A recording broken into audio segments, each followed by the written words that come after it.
You turn to the book of Genesis, chapter 16, and we're going to read the whole chapter this morning. Genesis chapter 16.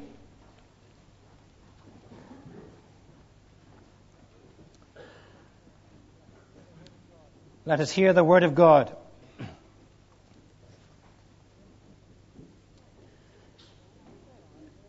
Now Sarai, Abram's wife, had borne him no children.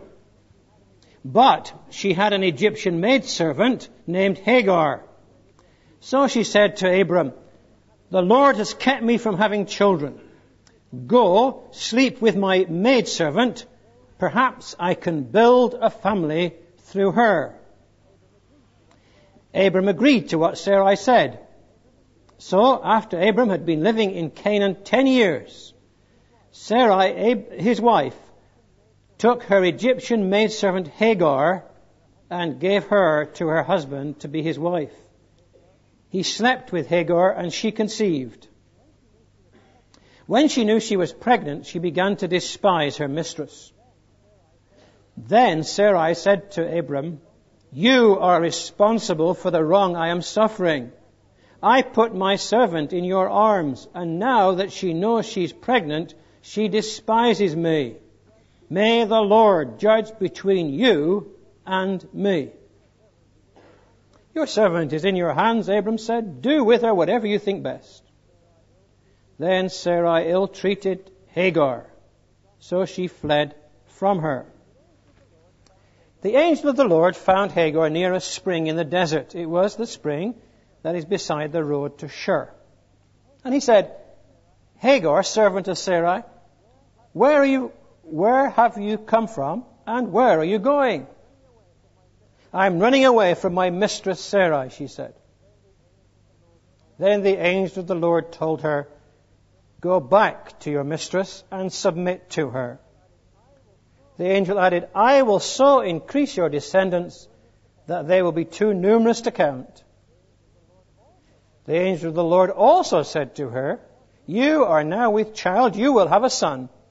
You shall name him Ishmael, for the Lord has heard your misery. He will be a wild donkey of a man. His hand will be against everyone, and everyone's hand against him, and he will live in hostility towards all his brothers." She gave this name to the Lord who spoke to her, "You are the God who sees me." For she said, "I have now seen the one who sees me." That is why the well was called Bir Lahai Roi. It is still there, between Kadesh and Bered. So Hagar bore Abram a son, and Abram gave the name Ishmael to the son she had born. Abraham was 86 years old when Hagar bore him Ishmael. Well, we're looking together these Sunday mornings at the life of Abram, the father of the faithful. We're seeking to learn lessons from Abram's life that will help us today. Now remember, Abram had been given two remarkable promises by the Lord. One, that the Lord would make him into a great nation. And two, the Lord would give him the land of Canaan to his descendants forever. In other words, Abraham was promised children and a land. Last week, chapter 15, after he'd been in the land of Canaan for some years, Abram asks the Lord about these two promises. First, he asks him about children. "Lord," he says, "you've given me no children. I'm getting on in years. Eliezer of Damascus stands to inherit my estate. Is he to be reckoned as my offspring?" A reasonable question. The Lord said, "No, Abram. A son from your own body will be your heir." In other words, Abram, you are going to have children. And to prove it, the Lord gave Abram a sign. He was to go out and he was to look at the stars and count them if he could. His descendants were to be that numerous. What a marvelous sign. Then Abraham asked the Lord about the land. He promised the land but he didn't yet own a square inch of it. How shall I know that I'm going to gain possession of this land? He asked. Do you remember what happened? He was given another sign. He had to bring a heifer and a goat and a ram 3 years old, along with a dove and a pigeon. He had to halve the animals, arrange them in parallel lines. And later, when it was dark, a blazing torch appeared and passed between the pieces. What was happening? The Lord was entering into a covenant with Abraham, binding himself to keep his promise of giving the land to Abraham's offspring. Well, what a great day that was for Abraham, wasn't it? God had reassured him that a son from his own body would be his heir. And he got a sign to prove it. God had reassured him that his descendants would inherit the land.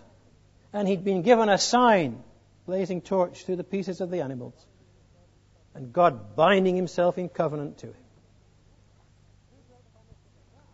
2 great promises, and now 2 signs as well. God had become so real to Abraham that day. You've had days like that, have you? Days when the Lord has been so real to you? When you felt He was right there beside you? One of our members was telling me last week of just one such day in his Christian life. Well, it was such a day for Abraham. The Lord had spoken to him directly. The Lord had answered his questions. The Lord had reassured him with some gracious signs. The Lord had bound himself to Abraham in covenant. One of those mountaintop experiences. But then we come to chapter 16, our passage for today.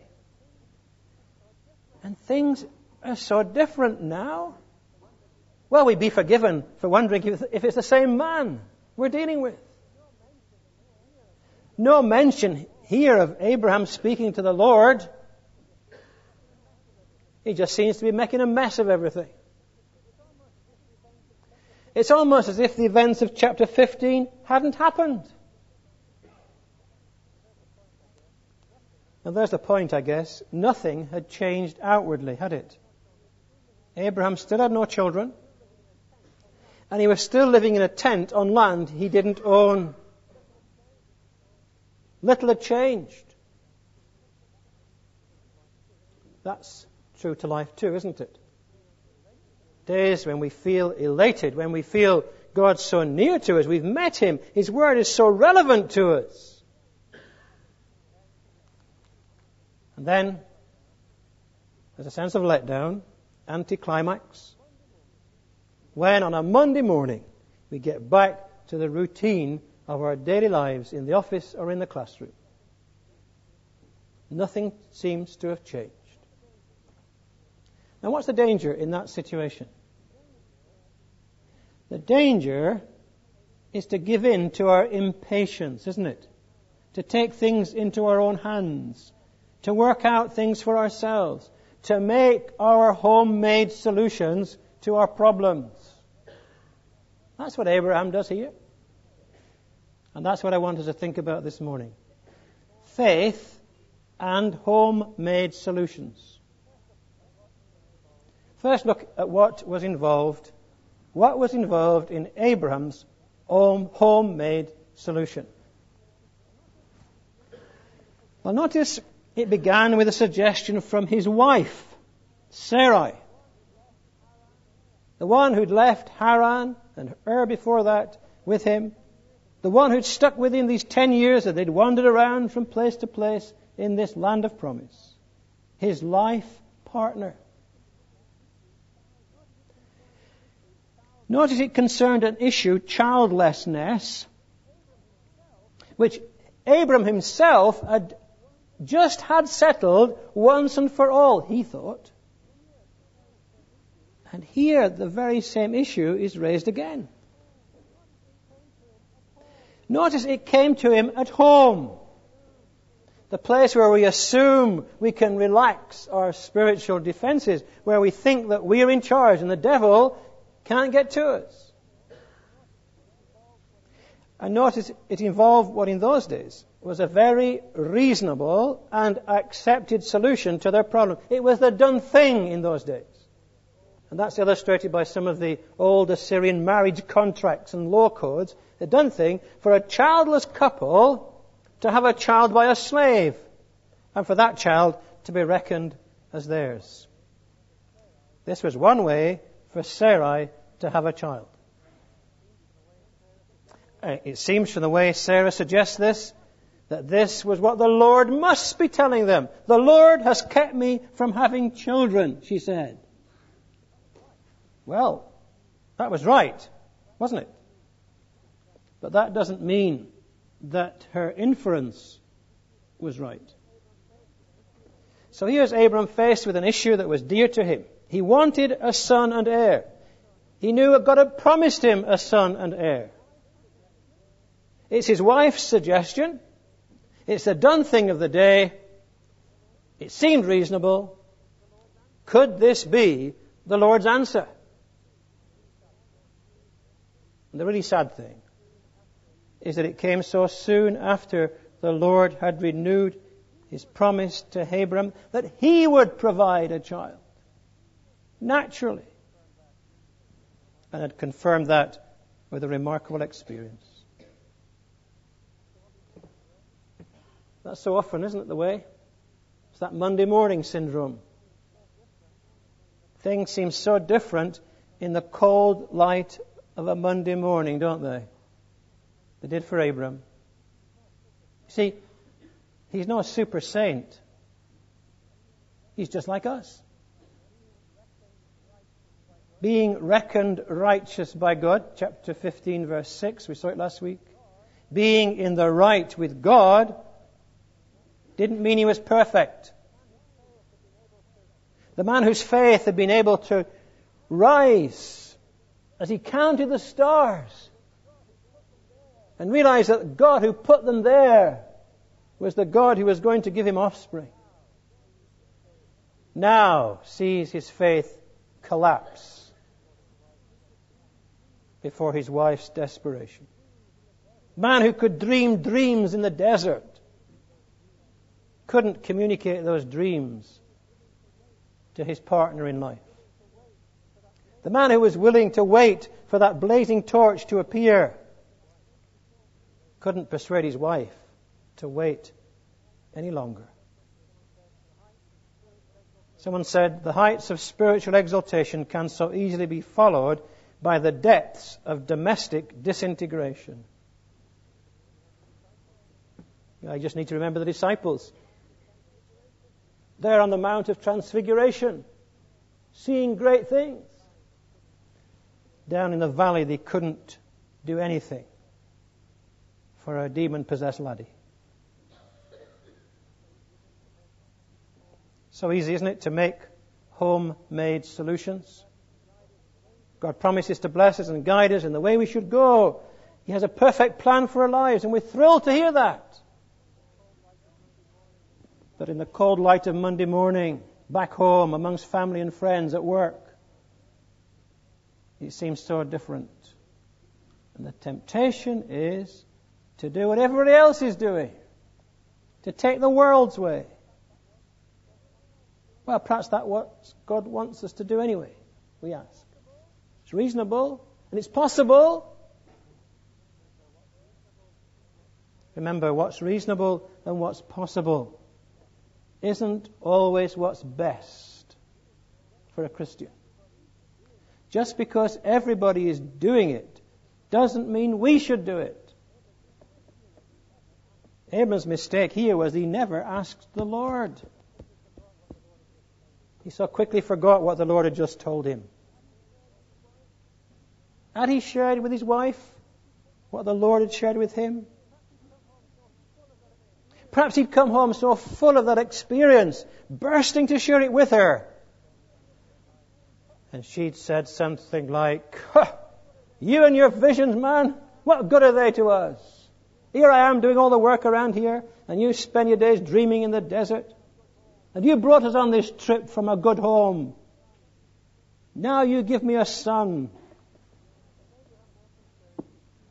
Was Abraham more concerned to keep right with his wife than to keep right with God? Seems like it, doesn't it? Perhaps that's why we make our homemade solutions, because we want to keep in with our friends, with our nearest and dearest. We don't want to be crushed or rejected. And we forget what God has said to us.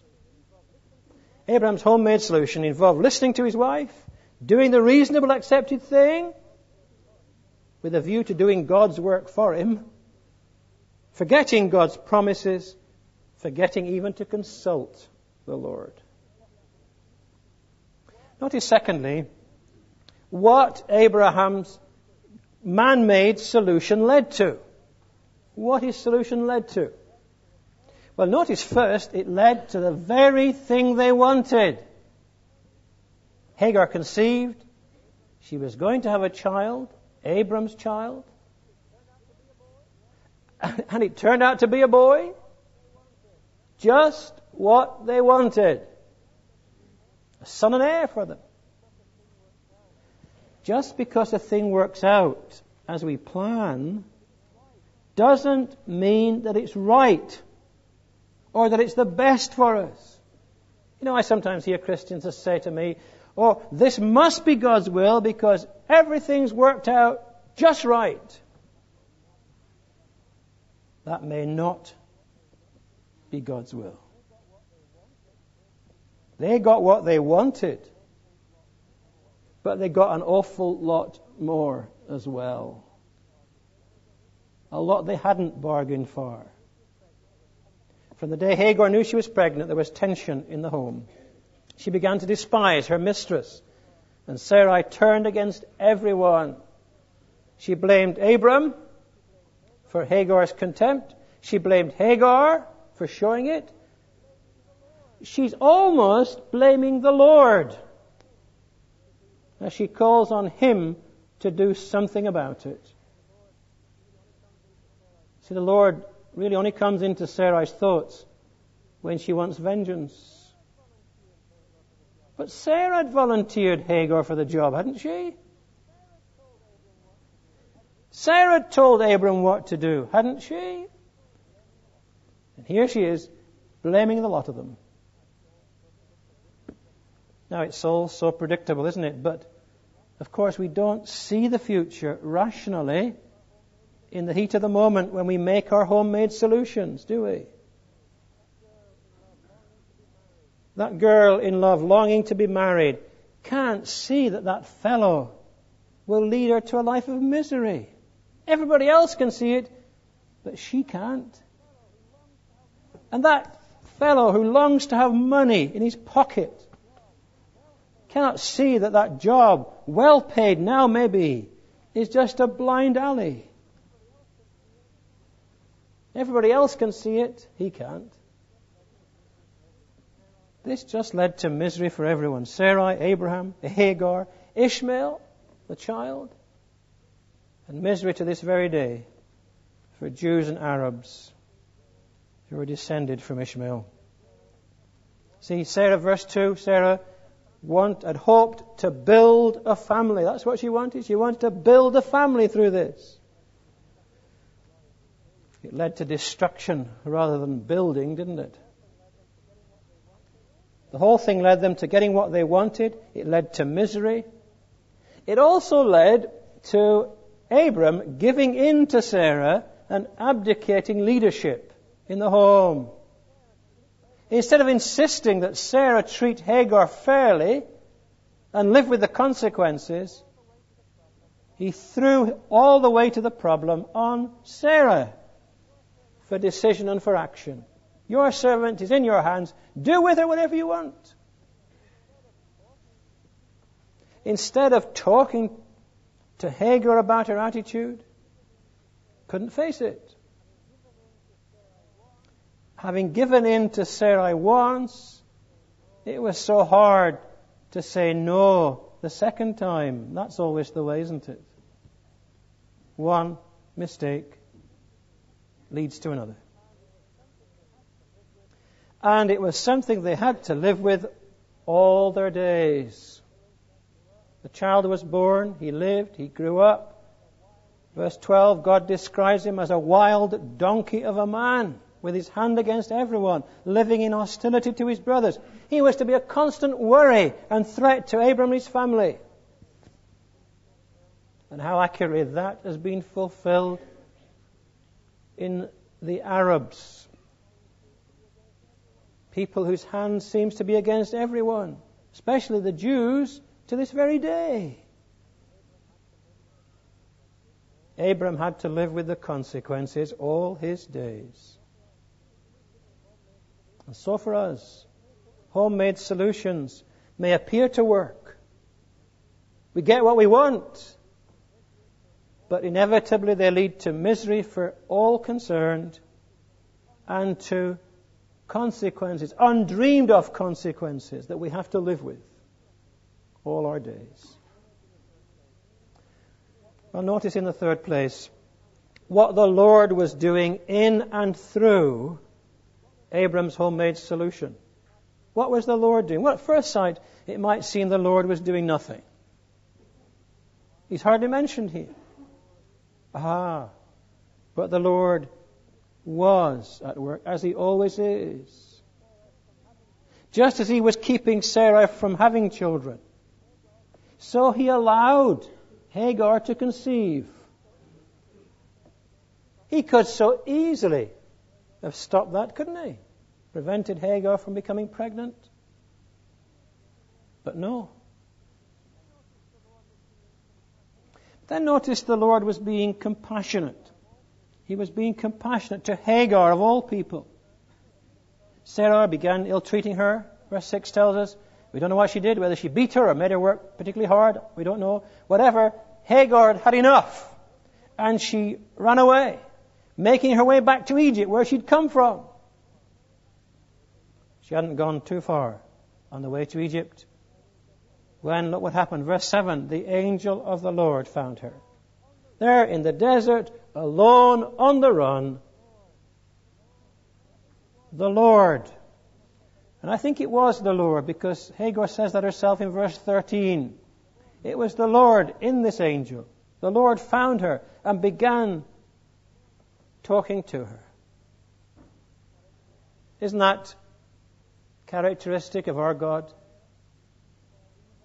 To be there, even with outcasts and foreigners and victims of human sin. He doesn't give up. The Lord found Hagar, not as a result of her seeking Him, not as a result of her prayers to Him. She was on the run.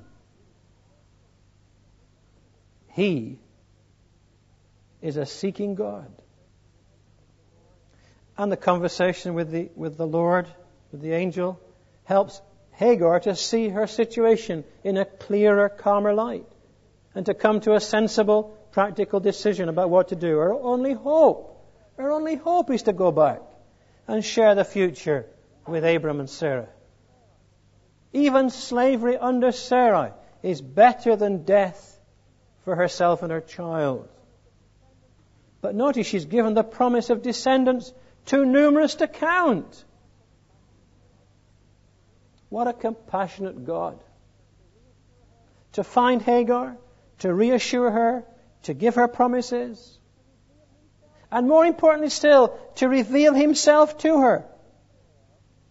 You shall name him Ishmael, meaning God hears. For the Lord has heard your misery. Hagar, I am the God who hears. I have heard your cries. Every time you name the name of your son, you remember that. God hears. And he knew what was going to happen. He knew what the boy was going to be like. And Hagar came away from that place with a new name for God. Not just the God who hears, but the God who sees. She recognizes that the Lord Abraham's God is the God who sees everything. He knew what happened. He knows that she's been wronged. And He cares for her. He's going to protect her. She can return home. She can return to Abraham because she's met God and got to know Him better. The Lord's acting in compassion. But the Lord's also acting in compassion in rebuking Abraham and Sarah by sending Hagar back. The Lord is giving them a chance to see what they've done. There she is. She returns with the story of God finding her, speaking to her, revealing Himself to her as the God who hears and sees. Wouldn't that be a reminder to Abraham and Sarah? Every time in the future when they called the boy Ishmael, would they remember the Lord hears? The way Sarah had blamed God, He'd heard. The way Abraham had told Sarah to get on with her dealings to Hagar, He'd heard. The way Sarah had treated Hagar, God had seen. God's revealing Himself and gently rebuking them. You see, the Lord allows us to go on with our homemade solutions because we're His children, not His robots. But even in that, He deals with us in compassion and gently rebukes us. But there's another thing. Before we finish, there's another thing. At the beginning of the chapter, the Lord was wanting them to wait His time, to be patient. He'd made promises, specifically about a child. And Sarah was right to say the Lord had kept her from having children. She was wrong in making alternative arrangements and homemade solutions. Abraham should have said, "No, dear, we'll wait." But that's hard, isn't it? That is so hard. Especially when we want something and when we want to do something. We don't like waiting. The longer they waited, the more impossible the whole thing would be. But that's precisely what God wanted them to realize. That He was their reward. He wanted them to trust in the bare word of His promise when everything was against them. And so when they made their mistake, the promise still stood. And God wanted them to learn patience. And He was going to teach them patience. Look at verse 16. Abraham was 86 years old. Look at verse 1 of chapter 17. When Abraham was 99 years old, the Lord appeared to him. You don't have to have higher maths. 13 years. 13 years without a word from the Lord. 13 years, Sarah getting older and older and less likely to have children. 13 years waiting. With that reminder of their mistakes, growing older. God seeing, God hearing, everything. And God's teaching Abraham not only to trust Him, but to wait His time, to be patient, not to take things into his own hands. Are you being tempted to do God's work for Him? To hurry things on a bit? To work things out for yourself? Are you being pressurized by family and friends to do what everybody else is doing these days? Well, it might well get you what you want. But you'll have to live with the consequences. Perhaps some of us have resorted to homemade solutions. We haven't waited God's time. We've done things that everybody's doing. And today we're experiencing the misery and some of the Lord's rebukes. Well, you remember, God hasn't abandoned you. God hasn't abandoned you any more than He'd abandoned Abraham. His promise stands firm. And whilst we may have to live with the folly of the consequences, God is waiting to be gracious. He wants us to trust Him. We're going to sing in a moment, God moves in a mysterious way. That's the first line of the hymn.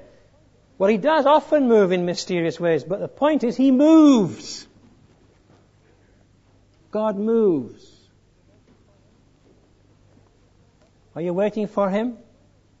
Are you trusting Him? Or are you trying to move Him on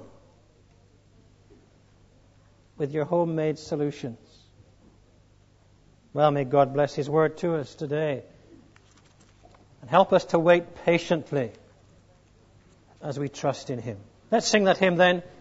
It's number 256. 256. God moves in a mysterious way. He has wonders to perform. He plants His footsteps in the sea and rides upon the sea.